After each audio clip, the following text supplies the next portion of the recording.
Coming up on Theater Talk. Who was your favorite movie star fellow on his face or her face? Scarlett Johansson. Cat in a Hut, and she was pigeon-toed. I couldn't get over it. You're Maggie the cat, and you're pigeon-toed. And the other thing, Nobody wants to you. Theater Talk is made possible in part by the CUNY TV Foundation.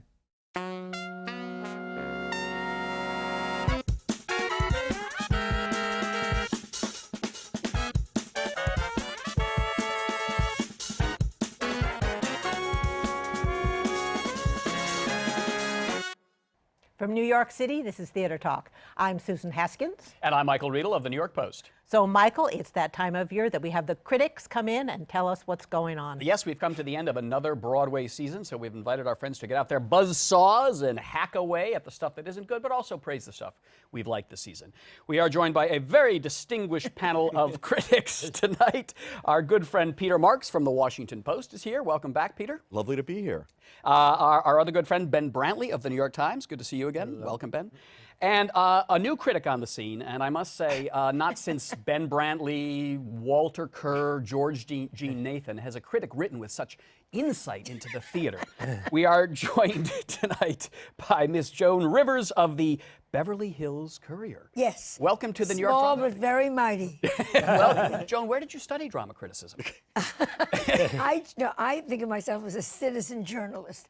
I just love, I see everything, I go to everything, I love the theater. I would rather watch theater than anything in the world. And so they finally said to me, write about it. So you are the voice of the people. These guys are the voice of the elite I am the student voice critic of types. the one that puts the money down. No one gives me a free ticket. Oh, you and pay? I pay. The voice of the people is at the Beverly Hills Courier. Give me a break. The voice of my people. Yeah. Thank you. And you pay for your tickets. All right, Joan, let's start with you. Tom Hanks has just opened in a play called The Lucky Guy, the last play that Nora Ephron wrote before she died. And she should have lasted a little longer. Absolutely. She was a friend of yours. No, because she should have rewritten Right. it. Oh. No. Yes, she was a friend. I adored her. Yes, and all right. Very smart. But you have some issues with this play. Issues with, not with him. He's brilliant, and we have all forgotten that he started as a Shakespearean actor. Right. Look who I'm talking to, like these two know everything. He did 3 years of Shakespeare in Cleveland before he even came, east. So I think he's wonderful. I think the play, it was shallow. It didn't get deep. It didn't really say anything. You didn't care when he won the Pulitzer Prize because it didn't build. Right. We should say it's a play about Mike McAlery, the old yes. tabloid columnist, and Tom Hanks plays Mike McAlery, who worked for the Post and the Daily News in the 80s and 90s. And nothing's really dramatized. It's all described in the third person. I mean, the Louima interview, the interview with Abner Louima that got him the Pulitzer, you want that to be an extended scene. You want to see how this guy can interview. We're not given that. It's all described as if at a wake, which I don't know is how what it is. this play will never be done again. It will be just done for a Broadway audience with Tom Hanks as the star because it doesn't have any context for the rest of the world, really, and it's not explained to the rest of the world why. And I even think Hanks, while wonderful to see him on Broadway, he's a charming guy in a charmless role. He's it doesn't too nice, really, and he starts off, and he really does start off being abrasive and aggressive.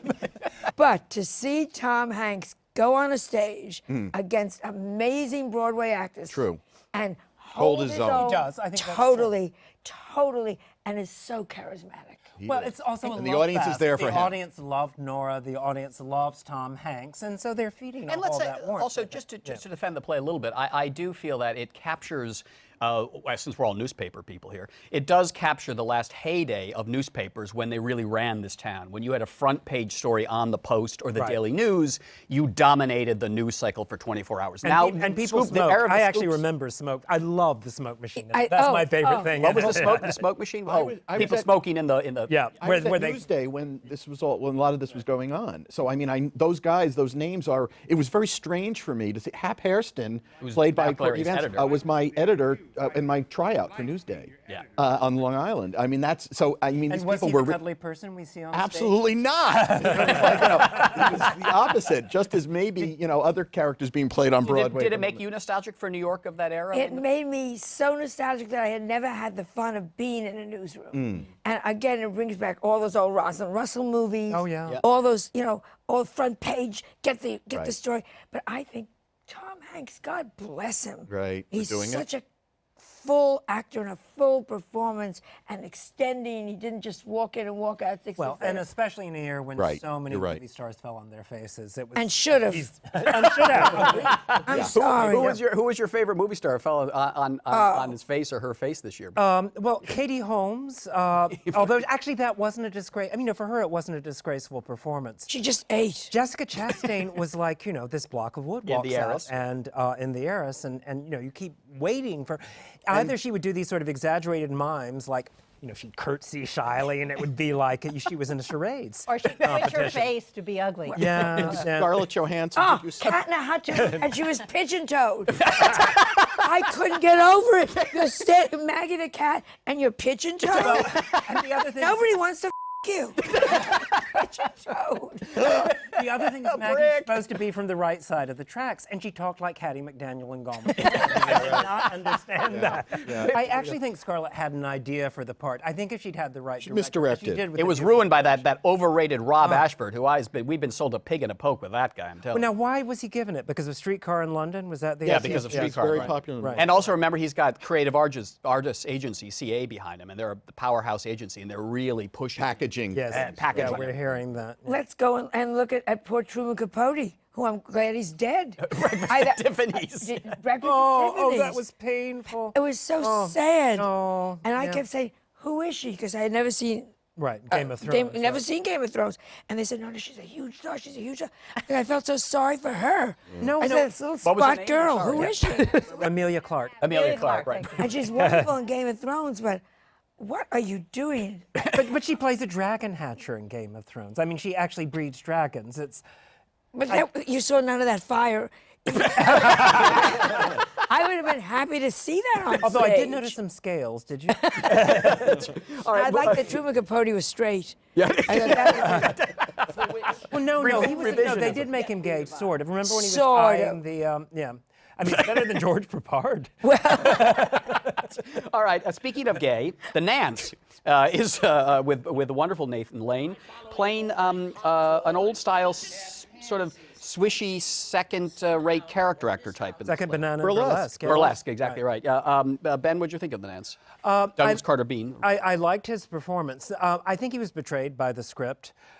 It starts off rather encouragingly with a pickup scene at the laundromat, which gives you a sense of that whole furtive underworld in New York at that time. The automat.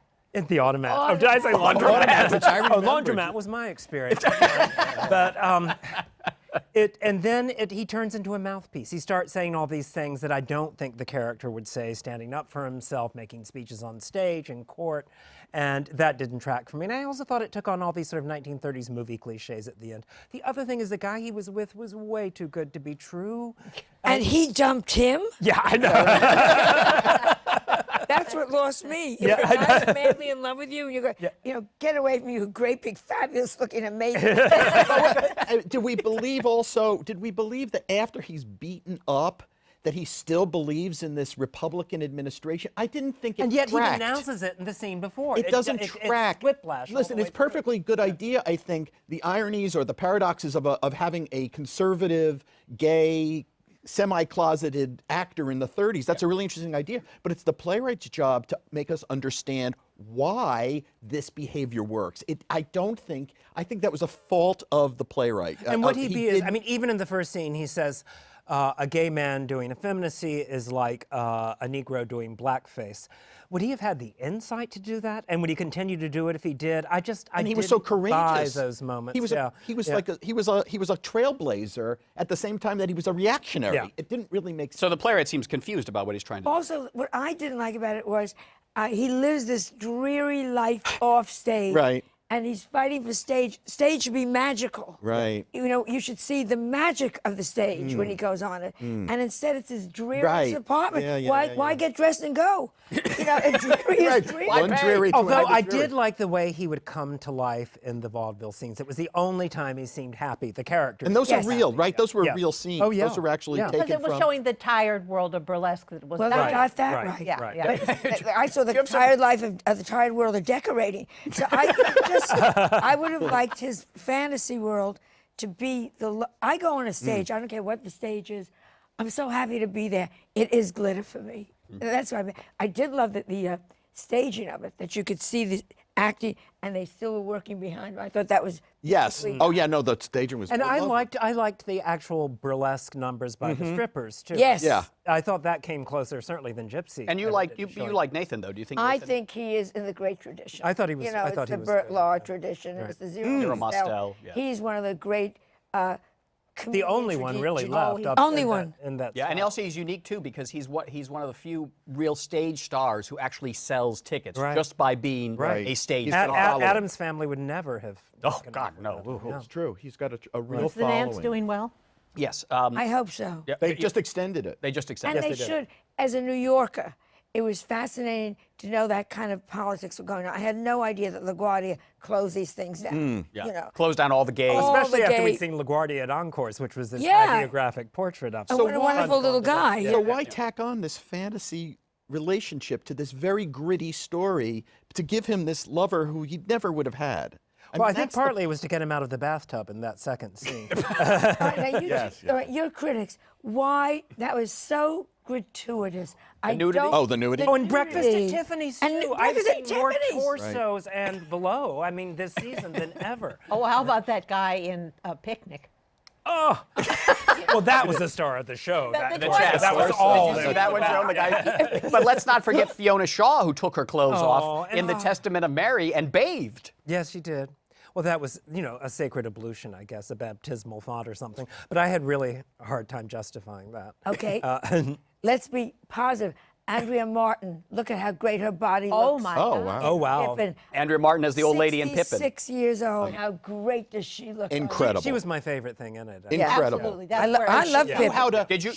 I know you didn't like it. Oh, you can fight this out. I Did you loved loved Pippin? it. It was Why? fun. It's modern. It's the great circus tradition of the theater. We go back to Dumbo. We go back to Mike. No, but it's been around forever. But I they kept stopped all the three. world. They kept all three rings going at once. It was kind of hard to know what to focus on. Good. The story. The more distractions, the Who better. cares? Right, right. But I too linearly, I think. I'm with Ben that you had chocolate sauce and barbecue sauce, and right. people had hula hoops on their legs, and I thought, well, do we need all this if the musical is really solid? And not solid. Styline's in the dancing of Bob Fosse. Yes, and the in the original middle. production, I went back and looked Oh, at films Bob of it. It was Fosse. magical the show was as shallow as ever, but he really made it so seductive. And Ben Vereen was a charming storyteller. He was, a little duplicitous and all that. It manipulative. reminded me. Yeah. It reminded me that we've lost the men and women who can make big shows, who could do on a big stage those great Broadway feeling numbers. That's gone. Yeah, but you mean so Bob- today Bob Fosse, with Michael Fosse, Bennett, Michael Tommy Bennett. Tune. Now you've got the only way you can do this is to have a three-ring circus on the stage And to bring in Cirque du That's the Soleil, only yeah, thing that's right. big. If Patina Miller, bless her heart, She's great. You didn't like it? I didn't No. at all because it was Loved so. It was so plastic. It felt like there's Yeah, no person mechanical. there. I thought it was Ben robotic, Vereen. yeah. You felt you wanted to get to know this guy. You were happy to have him around. And you I felt felt when he the was- opposite when he with was her. Talking about bloodshed and all that, he wasn't just, the avatar of evil, the conscience of history. He was feeling kind of weird about it at the same time Yes. as he was performing. So there was a human element, which I didn't get with Patina Miller at Well, you all. don't believe her when she gets angry suddenly and is Right. telling them to stop doing this stuff. I mean, it didn't. Oh, she was the other one I liked, though, was the girl, Rachel Bay. Ray Jones. Yes. I thought she was was lovely. darling. How's that for a Fabulous. critical I thought phrase? she The was avatar of history. Do you Yeah, well, like that in I- Beverly Hills Courier? I'm going to a dinner party tonight. I'm pulling that out so fast. I'm telling you, Pippin was great. It was exciting. It was fun, and it's modern. And You're in the majority, by the way. You are. Yeah, but I had a everyone good loves time. People love it. I think it's been a great year for musicals, in spite of the fact that the great American Songbook musical is gone. Gone. Yeah. Gone. What do you? Well, let me ask you: what do you think of Stephen Schwartz's score for Pippin? Do you like that music, Joan? At least it had two songs that I could.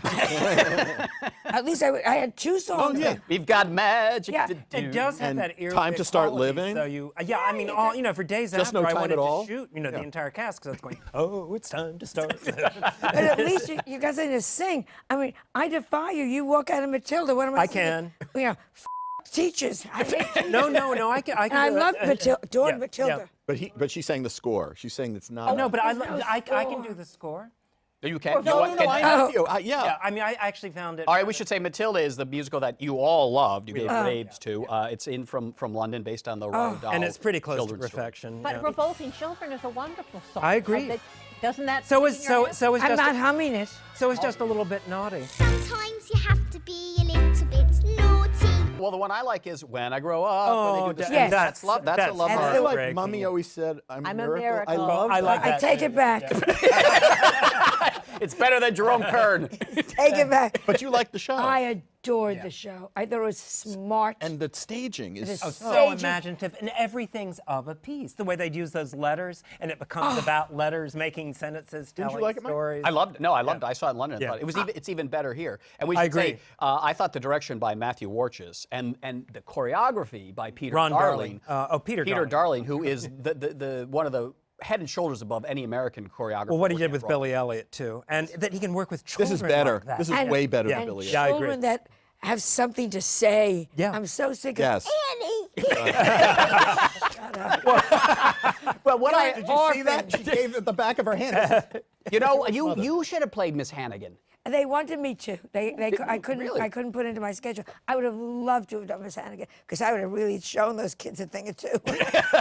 You know, I was Tom Meehan, who wrote Annie. I was talking to him the other day, and he said, you know, Katie Finneran was fine, and there's somebody else going in now. I forgot. Jane Lynch. Jane Lynch. Jane He Lynch said, would be wonderful. Yeah, but that's he could be good. he said, but you know, Dorothy was and always will be the best because Dorothy Loudon in real life hated children. Oh no, that was a wonderful performance. Yes. Did you saw see that didn't you? performance? Yeah. Yeah. And Andrea McCardle told me, you know, little 8-year-old Andrea McCardle on the table reading. Now like 50. Yeah, well, yes. The table reading of Annie, everything was going fine and all this. And at the break, Dorothy went over to her and she said, listen to me, kid. If you make one move on a laugh line of mine, you won't live to the curtain call. Now that is a Miss Hannigan. But Matilda is the hands, I mean, it's hands down the best. I mean, Tony. And I admire it because Everything it preserved the grotesqueness, the real nastiness of Roald Dahl. Dahl. It didn't bland it down for and Broadway. the fearfulness of childhood. It really it's the children's revolution. Yes. The one song that I Right. love is "We're gonna grow up and we're gonna be able to get you back." It's not like Peter Pan. Which is Right, like, exactly. You don't want to Never grow grow up. And not only that, but it was reflected in the choreography. Those kids were doing dynamic moves. They look strong, those Well, kids. the revolting children number is a little spring awakening when they. Yes. You know, since you couldn't do Miss Hannigan when the wonderful Bertie Carvel leaves, you Oh, could play what a great- you could play Miss yes. Trunchbull. No, rough, tough, mean guy, Rosie O'Donnell. It is so hard. She'd be brilliant at that. But he was subtle. Do you know how he do his those little Those hand- the erotic- those hand. hands, The the hand finger. up. It was a fascist on the verge of a nervous breakdown. And that bun. I love the little bun. Oh, the bun, yeah, the bun. It's so nasty. They have the one scene where he picks the girl up by the pigtails, spins her around, and throws And her it's away. what kids want, and it's what adults want too at the same time. It's very rare you get a show Right. that can do both so Yeah, brilliant. that's. But let us speak also of Kinky Boots.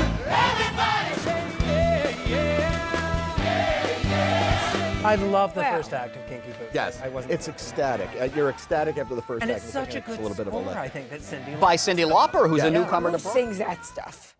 Oh, you I did- love Cindy, but that's, you didn't like her score either? I love the score, but it's not. I'm from the, look at my age. I'm from, I want to sing Some Enchanted Evening. I Right, want to she walk was out. Rodgers and Hammerstein. Rodgers and Hammerstein. I want a little bit of Stephen Sondheim before he got mean. Because he said, I will never write another song they can sing, he told a friend. Stephen. No more Send in the Clowns. That's it? Send in the clowns, period? Joan, I mean, you are a fashion commentator. What do you think of the boots themselves? I thought they were fabulous.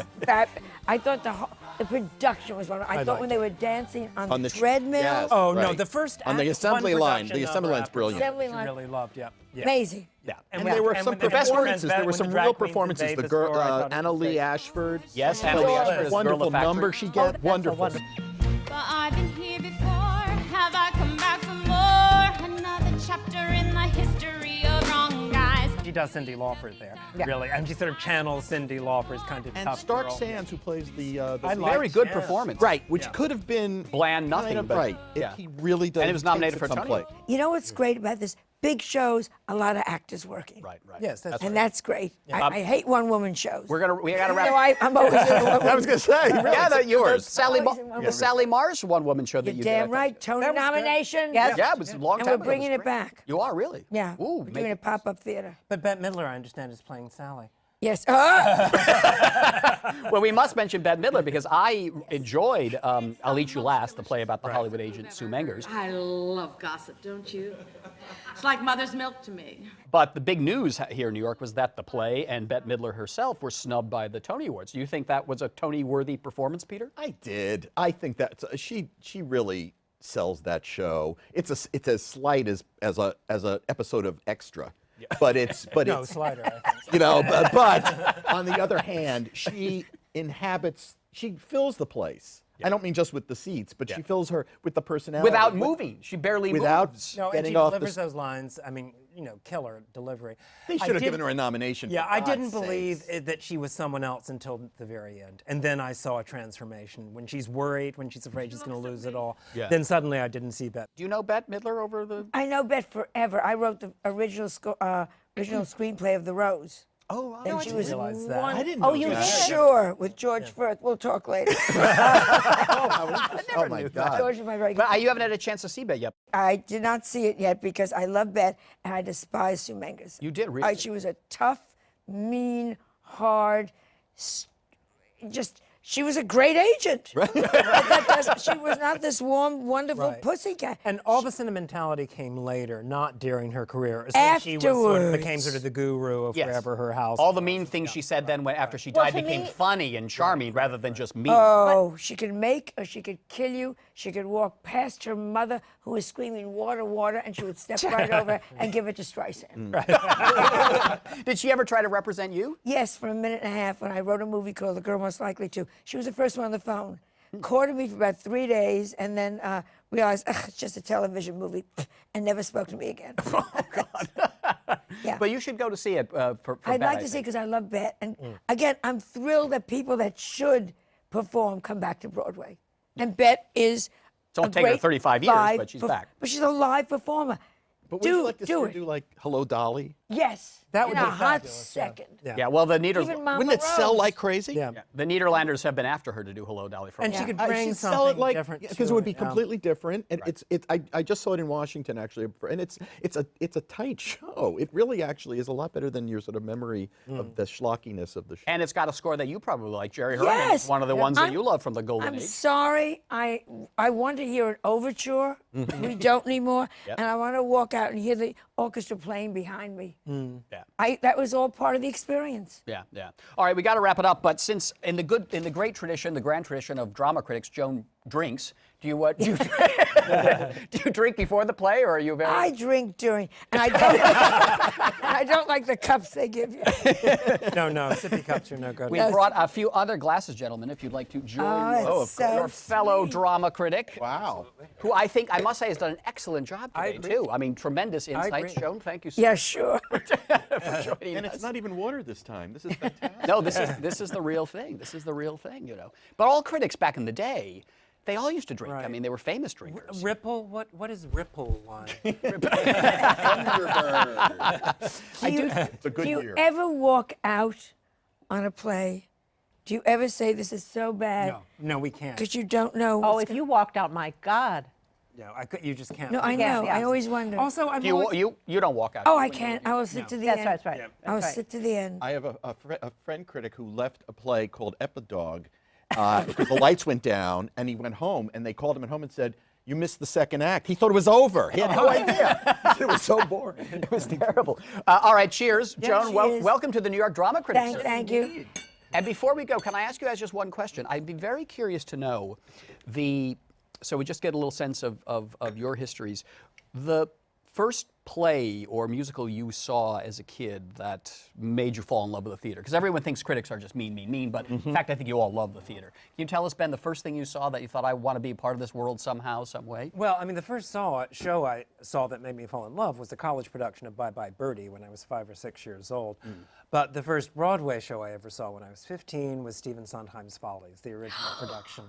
And after that, it was, I'm going to get here. I'm going to get here, and I'm going to see absolutely everything. Some way. Broadway, yeah. For you, Peter? My mother took me when I was 5 years old. We lived in New Jersey to The Sound of Music with Mary Martin. Oh, wow. Yeah. That was the first thing I ever saw, and I was hooked. Yeah. You knew. I know. And for you, Joan? Well, we don't count kindergarten where I was a pussycat and I thought, this is it. My friend's mother took us to see Where's Charlie, and Ray Bolger, Oh, wow. God bless him, would take the children backstage and give them a tour of the theater. Wow. In a matinee. And I stepped on that stage and I knew I'm in the temple. Yeah, Oh, it is a that's temple. great. Once in love with Amy. Yeah. And did you actually see him? You saw him do that famous dance where he kept coming back because the audience wanted Yes, more and more yes, and more and yes. more. I saw him do that actually as the encore for when he was touring in the Happy Time in Charlotte, North Carolina, when I was 10. Right. All right. Well, listen, thank you very much, Peter Marks from the Washington Post, Ben Brantley from the New York Times, and Joan Rivers from the Beverly Hills Courier. Yes, I hope small but mighty. I hope they're paying you what you deserve for your insights. That's the trouble, they are. Thank you all very much. Cheers. Our thanks to the Friends of Theater Talk for their significant contribution to this production. Theater Talk is made possible in part by the Frederick Lowe Foundation, the Eleanor Naylor Dana Charitable Trust, the Corey and Bob Donnelly Charitable Fund, the Noel Coward Foundation, Carrie J. Fries, the Dorothy Strelson Foundation, the New York City Department of Cultural Affairs, and the New York State Council on the Arts, a state agency.